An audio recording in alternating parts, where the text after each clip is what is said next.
Welcome back to आपकी class coaching centre. तो आज के क्लास में हम देखेंगे 1857 की क्रांति के अलग अलग जगहों से किस तरह से निकले। तो 1857 की क्रांति किन्हीं एक जगह से नहीं हुआ, बल्कि अलग अलग जगहों से अलग अलग क्रांतिकारियों के द्वारा 1857 की क्रांति का नेतृत्व किया गया। जैसे कि शाहमल कौन थे, इसके बारे में समझेंगे कि शाहमल कौन थे, ये जानेंगे। उसके बाद हम जानेंगे कि अवध में किस तरह से 1857 की क्रांति हुआ। उसके बाद मेरठ में किस तरह से 1857 की क्रांति हुई, दिल्ली में 1857 की क्रांति कैसे हुआ, कैसे नहीं हुआ, इन सभी चीज़ों के बारे में इस क्लास से एकदम विस्तार से समझेंगे। तो हमारे क्लास में अंत तक जुड़े रहिए ताकि आपको बहुत ही अच्छे तरीके से समझ में आएंगे कि 1857 की क्रांति आखिरकार इसके अंततः परिणाम क्या होते हैं। ठीक है, तो इतने अभी हम समझते हैं। सबसे पहले आप इसका नोट्स लिख लीजिए। शाहमल कौन थे, उसके बाद आप ये शाहमल ये टॉपिक नहीं है, ठीक है, तो शाहमल ये आपके हैं, आपके ये शाहमल। उसके बाद हम देखते हैं कि अलग अलग जगहों से क्रांतिकारियों ने अलग अलग जगह से अपना आंदोलन शुरू किया। जैसे कि पटना से पीर अली, जगदीशपुर से वीर कुंवर सिंह,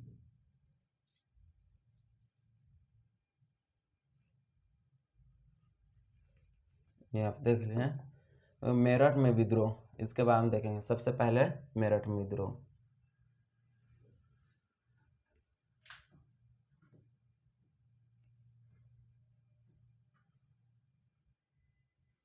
उसके बाद दिल्ली में विद्रोह,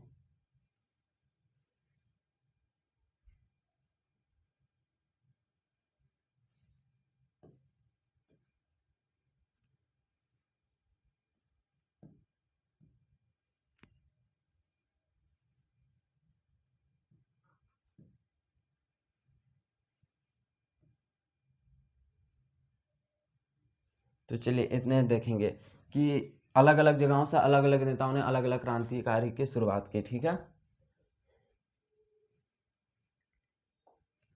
तो चलिए हम सबसे पहले हम समझते हैं कि शाहमल कौन थे। शाहमल कौन थे, शाहमल। तो शाहमल के बारे में जाना है कि शाहमल कौन हुआ करते थे, इनका क्या काम था शाहमल का, इन सभी के बारे में शाहमल के बारे में जानेंगे। तो शाहमल उत्तर प्रदेश के 84 गांवों में फैला एक बहुत ही बड़ा किसान वर्ग थे। शाहमल कौन थे, किसान थे। आपको याद रखना है कि शाहमल किसान थे जो कि यूपी के 84 गांव, कितने, 84 गांवों में फैले हुए थे। आपको ये याद रखना है, याद रखना है भाई, कि आपको देखना है कि शाहमल जो थे एक बहुत ही धनी और संपन्न किसान थे। क्योंकि अगर उत्तर प्रदेश को देखा जाए तो उत्तर प्रदेश एक उपजाऊ वाले भूमि में स्थित है और वहाँ के 84 गांव के जो जितने भी लोग जो किसान थे जिन्हें शाहमल कहा गया, वो एक तरह से आर्थिक संपन्न थे, उन्हें पैसा से किसी प्रकार की कमी नहीं थी। इसलिए उन्होंने 1857 की जो विद्रोह है उसे बेखूबी से निभाने में उन्होंने सफल ना ही नहीं हो पाए, बट उन्होंने कोशिश जरूर किया। तो हुआ क्या कि बात है कि 1857 की क्रांति में शाहमलों ने भी भाग लिया। वो तो खेती उती कर रहे थे, उपज उपज कर रहे थे, लेकिन जो अंग्रेजों को जो भू राजस्व देना था उसका वो दमनकारी मानते थे कि अंग्रेज जो भू राजस्व एकदम लूट करके ले जाते थे, चाहे वो शाहमल हो चाहे कोई भी हो, तो उन्हें दमनकारी मानते थे। इसलिए शाहमल लोगों ने एक दिन क्या किया कि 84 गांवों को मुखिया के एक पास बुलाया। जितने भी ये 84 गांव के जो मुखिया हैं, मुखिया, ठीक है, मुखिया को रात में बोला कि 84 गांवों को मुखिया को एक जगह समुटो। कह के शाहमल लोगों ने अपने आदमी भेजे कि मुखिया को बुलाओ भाई, उनको सूचना दो कि हम एक जगह जुट होते हैं कि 1857 की क्रांति को कैसे करना है इसके लिए। तो उनके आदमियों ने क्या गए, तो मुखियाओं को संदेश देने के लिए गए, लेकिन आते आते वो क्या करते, जितने भी अंग्रेजी दफ्तार थे आपके, उसके बाद अंग्रेजी इमारतें थे, पुल थे, उस सबको तोड़ पाड़ के तहस नहस कर दिया। बोला गया था कि मुखिया को बुला के आना है, लेकिन वो तोड़ फाड़ के नहस करके आ गए। उसके बाद बैठक हुई, 84 गांव के मुखिया एक जगह आए, बैठक हुई, फिर 1857 की क्रांति का प्लानिंग बनाया गया। अब ये 1857 की क्रांति का विद्रोह कर दिए। अब फिर क्या कहा गया कि अगले दिन हम क्या करेंगे, विद्रोह करेंगे। शाहमलों ने पूरे अपने बल और बलपूर्वक के साथ यह विद्रोह को बेखूबी उन्होंने इंजाम दिया। अब शाहमाल भारी पड़ रहे थे अंग्रेजों पर उन्होंने मार मार के भगाया था। एक शाहमाल तो क्या किया कि एक अंग्रेज अधिकारी के यहाँ ही क्या उनके घर को कब्जा कर लिया, अंग्रेज अधिकारी के जो घर है उसे कब्जा कर दिया और उसे न्याय भवन घोषित कर दिया कि अब मैं यहीं से न्याय करूंगा। वाह, इतना हिम्मत शाहमल के कि वह अंग्रेज अधिकारी के घरे को कब्जा कर लिए और वहीं से वो न्याय करेंगे बोल रहा है। ये तो बात की बात हो गई भाई। अब ऐसा लग रहा था कि शाहमल जो थे अब अंग्रेजों को कूट पाट के वहां से भेज रहे थे। शाहमल की आंखों में किसी भी प्रकार का डर नहीं था, किसी भी प्रकार का डर नहीं था। शाहमल का अनुभव हो रहे थे कि अब हमें आज़ादी मिल रही है। लेकिन हुआ क्या कि अंग्रेजों ने इस शाहमल के द्वारा किए गए विद्रोह को भी बहुत ही आसानी से कुचल दिया। बहुत सारे शाहमल को मार दिए गए और शाहमल विद्रोह 1857 के आते आते, कब 1857 तक आते आते शाहमलों का क्या हो गया, एक तरह से दमन कर दिया गया, इनके विद्रोहों को कुचल दिया गया शाहमल के। तो यही थे आपके शाहमल। उसके बाद हम देखते हैं शाहमल, समझ में आ गया किसी को कोई प्रॉब्लम? शाहमल कौन थे? आपको पता है कि ये बड़े किसान वर्ग थे जो कि उत्तर प्रदेश के 84 गांवों में फैला हुआ था। आप इतना समझ में आ गया। अब हम देखते हैं कि 1857 की जो क्रांति हुई वो सबसे पहले कहां से हुआ था? मेरठ से हुआ था। आपको याद रखना है कि 10 मई 1857 यह डेट आपको याद रखना है, मेरठ से प्रारंभ हुआ यह विद्रोह। सबसे पहले यहीं से हुआ था, मेरठ से।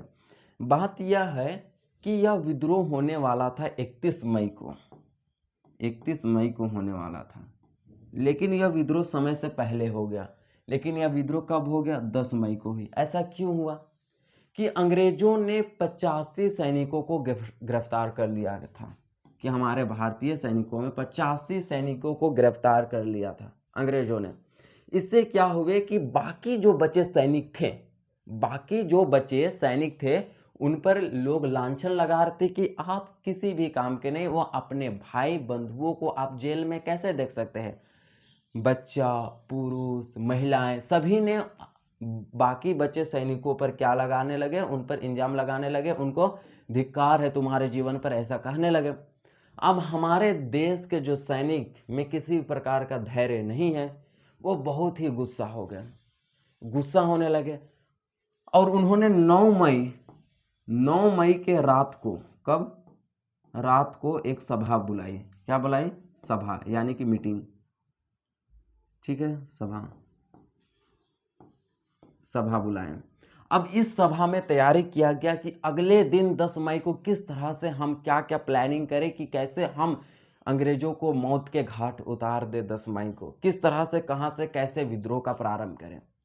अगला दिन सुबह हुआ 10 मई। जैसे ही हुआ 10 मई, वैसे ही 1857 की क्रांति का विद्रोह हो चुका। एक तरह से पूरे सैनिकों को, जितने अंग्रेजी सैनिक थे उन्हें मौत के घाट सुला दिए गए। आपके जितने भी दफ्तर है, सरकारी इमारत हो गया, उसके बाद सरकारी इमारत हो गया, शस्त्रागार हो गया, इन सभी को मेरठ के सैनिकों ने लूट लिया। 10 मई को पूरी तरह से एकदम विद्रोह चालू हो गया और 10 मई को विद्रोह होते हुए अब यह विद्रोह कहां जा रहे थे कि यह विद्रोह दिल्ली की ओर निकलने लगी। दिल्ली जो कि भारत की राजधानी था, यह विद्रोह 10 मई से आगे आगे अब बढ़ते चले गए। रास्ता में जितने भी सैनिक मिले, जितने भी अंग्रेजी सैनिक मिले, मेरठ और दिल्ली के बीच में जितने भी अंग्रेजी सैनिक मिले उन्हें काट के, यानी कि मार धार करके हमारे भारतीय विद्रोहियों ने एक तरह से दिल्ली अति मेरठ से यह विद्रोह धीरे धीरे कहां की ओर निकलने लगे? दिल्ली की ओर निकलने लगे। अगला 11 मई को, कितना को? 11 मई को यह विद्रोह दिल्ली पहुंच गया। मेरठ से प्रारंभ हुआ और यह विद्रोह कहां डायरेक्ट पहुंच गया? दिल्ली पहुंच गया। दिल्ली के लाल किले को पूरे चारों तरफ से घेर लिया गया। अब घेरा क्यों गया? क्योंकि कोई भी अंग्रेज सैनिक अंदर ना आ सके। और दिल्ली के लाल किला के अंदर थे बहादुर शाह जाफर, जिसे हम बहादुर शाह द्वितीय के नाम से भी जानते हैं, वे थे। अब हमारे भारतीय सैनिकों ने उनसे बहुत आग्रह किया कि आप 1857 की क्रांति का नेतृत्व करें। बहादुर शाह जाफर ने थोड़े दूर तो हिचकिचाए, वो 1857 की क्रांति का नेतृत्व नहीं करना चाहते थे, बट उन्होंने हिचकिचाते हुए भी 1857 की क्रांति का नेतृत्व करने के लिए स्वीकार कर दिया। दिल्ली में स्वीकार कर दिया 11 मई को। जब उन्होंने 1857 की क्रांति का नेतृत्व मैं करूंगा, बहादुर शाह जाफर द्वितीय ने कहा, उस समय यह न्यूज पूरे भारत में फैल गया। जब यह न्यूज पूरे भारत में फैला तो जगह जगह पे क्रांतिकारियों ने विद्रोह करने के लिए सामर्थ अपना हिम्मत जुटाए कि कहा कि अब इस 1857 की क्रांति का विद्रोह जो एक राजा के द्वारा किया जा रहा है, इसलिए 1857 की क्रांति को एक तरह से वैधता प्राप्त हो गई कि अब हर एक जगहों से भारत के लोग, भारत के क्रांतिकारियों ने विद्रोह का एक तरह से बिगुल बजा दिया और एक तरह से विद्रोह करने लगे। सबसे ज़्यादा विद्रोह तो दिल्ली में हुआ था 11 मई को।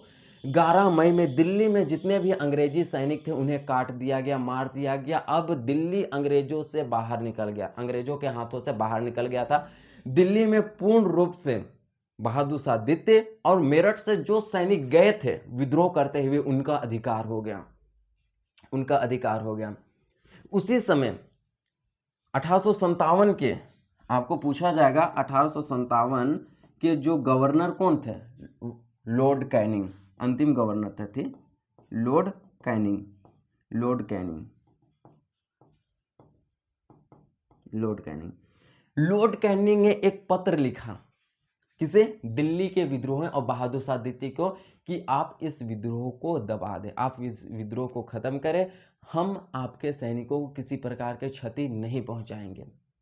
लेकिन लॉर्ड कैनिंग ने यह बहुत बड़ी गलती कर दी पत्र लिख करके। तो भारत के भी विद्रोहियों जो दिल्ली में बैठे हुए थे विद्रोहियों, उन्होंने भी एक पत्र लिखा कि मैं अपने देश और जाति और धर्म को बचाने के लिए लड़ूंगा। भारत के सैनिकों ने भी एक तरह से मुंह तोड़ जवाब लॉर्ड कैनिंग के पत्र का दिया। अब लॉर्ड कैनिंग एक तरह से टहल गए थे, पूरा ब्रिटिश साम्राज्य हिल चुका था दिल्ली के विद्रोह को देख करके, क्योंकि दिल्ली अंग्रेजों के हाथ से बाहर निकल गए थे। अब दिल्ली में अंग्रेजों का अधिकार ना होकर के किसका अधिकार हो गया? भारत के विद्रोहियों का अधिकार हो गया था। इससे अंग्रेज हिल चुके थे। तब पंजाब से सैनिक बुलाए गए, अंग्रेजी सैनिक पंजाब से बुलाए गए, पंजाब से अंग्रेजी सैनिक बुलाए गए। कहाँ? दिल्ली। और वहां पे दिल्ली में घनघोर युद्ध हुआ, एक तरह से मार काट पूरे थे। भारतीय सैनिक हुए और अंग्रेजी सैनिक दोनों के बीच में भिड़त हुए और बहुत ज़्यादा युद्ध हुआ। और इस युद्ध का अंततः परिणाम यह निकलता है कि दिल्ली फिर भारत के विद्रोहियों से बाहर निकल जाता है। दिल्ली में पुनः किसके अधिकार हो जाते हैं? अंग्रेजों का अधिकार हो जाता है। और अंग्रेज ने बहादुर शाह द्वितीय को गिरफ्तार कर लिया। क्यों गिरफ्तार किया? क्योंकि आप क्यों 1857 की क्रांति का नेतृत्व किए, इसलिए। और उनके 2 बेटा और एक पोता, वो दोनों को मार दिया गया और दरवाजा में टांग दिया गया। और बहादुर शाह जाफर को रंगून भेज दिया गया, म्यांमार के रंगून भेज दिया गया, रंगून भेज दिया गया। और 1857 में उन्होंने तो नेतृत्व किया। और 1862 में 5 साल के बाद रंगून में ही बहादुर शाह द्वितीय की मृत्यु हो गई। यह था कहानी कि धीरे धीरे यह विद्रोह मेरठ से 10 मई से मेरठ से आपको कहाँ पहुंचे? 11 मई दिल्ली। और 11 मई को जो दिल्ली में विद्रोह हुआ वह हम समझा दें। अब हमें समझना है कि यह विद्रोह अलग अलग स्थानों पर किन किन नेताओं के द्वारा किया गया था, ये पूछा जाता है। आपको एक क्वेश्चन याद रखना है कि दिल्ली के विद्रोह को हडसन नामक अंग्रेज अधिकारी ने दबाया था। ये याद रखना है कि ये भी क्वेश्चन में पूछ सकते हैं कि दिल्ली के विद्रोह को कौन से अंग्रेज अधिकारी ने किए थे, दबाए थे? हडसन नामक अंग्रेज अधिकारी ने दबाए थे, आपको याद रखना है। ठीक है। अब आपको याद रखना है कि अलग अलग जगह से अलग अलग क्रांतिकारी नेताओं ने भाग लिया था 1857 में। सबसे पहले हम जानते हैं कानपुर आप सभी को जानते हैं कि कानपुर से कौन भाग लिए होंगे? नाना साहब। कानपुर से नाना साहब थे। फेमस स्थान से हम सबसे पहले बता रहे हैं, कानपुर से नाना साहब। उसके बाद आ गए झांसी से रानी लक्ष्मीबाई,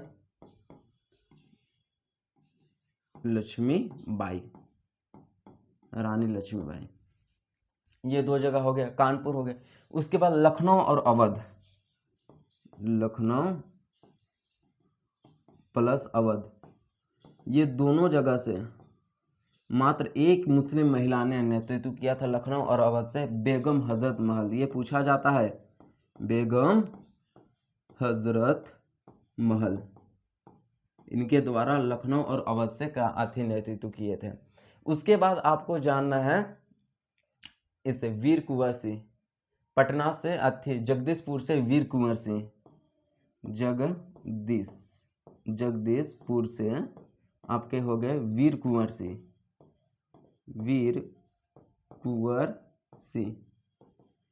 80 वर्ष के भी आयु में यह अंग्रेजों के छक्का छुड़ा दिए थे।